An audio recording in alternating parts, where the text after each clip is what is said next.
Aujourd'hui, on va s'intéresser à un truc qui ressemble à de la science-fiction. Imaginez une intelligence artificielle qui ne se contente pas de lire du texte. Non, elle lit des images de texte. Et c'est une idée qui change pas mal de choses, comme on va le voir. Alors, imaginez un peu le truc. D'habitude, pour qu'une IA lise un document, on lui donne le texte mot par mot. Mais et si on lui montrait juste une photo de la page? Une seule image? Et si, d'un seul coup d'œil, elle pouvait tout piger?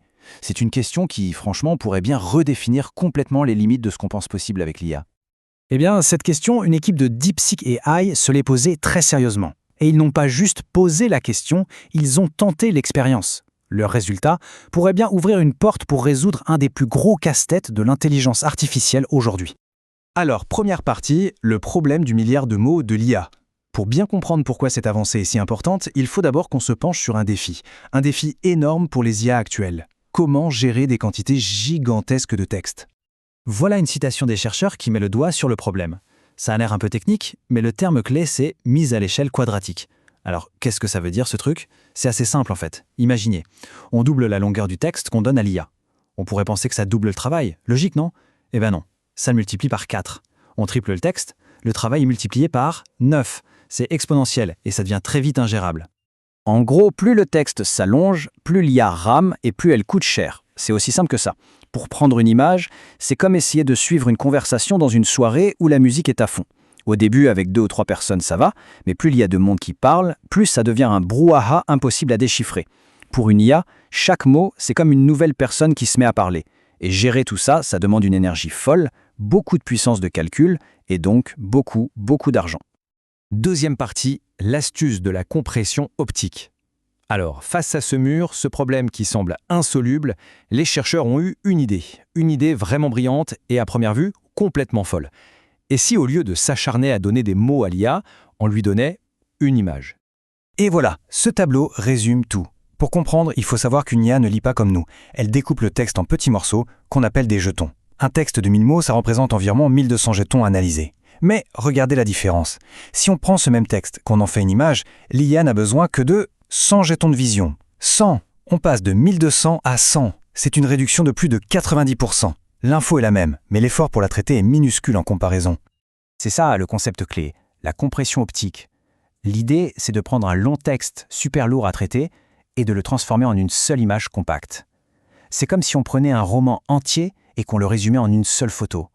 L'information est toujours là, mais elle est présentée d'une manière incroyablement plus facile à digérer pour l'intelligence artificielle. Troisième point. Maintenant, la question c'est comment une IA peut faire ça? C'est un sacré tour de passe-passe. Évidemment, il faut un outil spécial pour y arriver. Et cet outil, c'est le DeepEncoder. Bon, pas de panique devant ce schéma, on va pas plonger dans les détails hyper techniques. Ce qu'il faut retenir, c'est que le système, qui s'appelle DeepSeek OCR, fonctionne en 2 temps.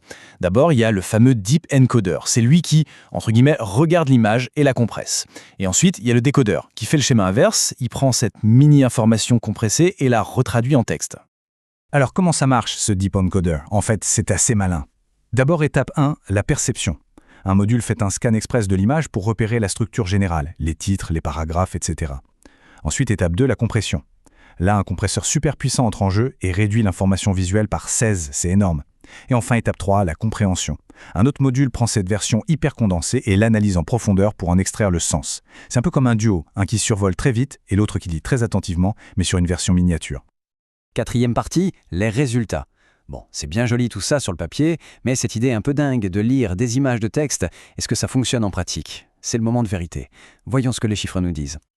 Et la réponse, c'est un grand oui. Regardez ce chiffre, 97%. C'est la précision que le modèle atteint même en compressant l'information à un ratio de 10 pour 1. C'est-à-dire qu'il remplace 10 morceaux de texte par un seul morceau d'image. Et il arrive à tout reconstituer avec une précision de 97%. C'est juste bluffant. L'IA n'est pas seulement plus rapide, elle est aussi d'une précision redoutable. Et si on compare avec la concurrence, c'est encore plus parlant. Ce tableau montre les performances sur un test standard. Regardez la colonne du milieu, le nombre de jetons. Un modèle comme MineRU 2.0 a besoin de presque 7000 jetons de vision pour lire une page. DeepSeek OCR, lui, en utilise moins de 800. C'est quasiment 10 fois moins. Et maintenant, regardez la performance à droite. Là, le chiffre le plus bas est le meilleur. Non seulement DeepSeek OCR utilise beaucoup moins de ressources, mais en plus, il obtient le meilleur score. Il est plus efficace et plus performant. Pour résumer, c'est simple. Le système DeepSeek-OCR fait mieux que les autres, tout en utilisant jusqu'à 90% de ressources en moins.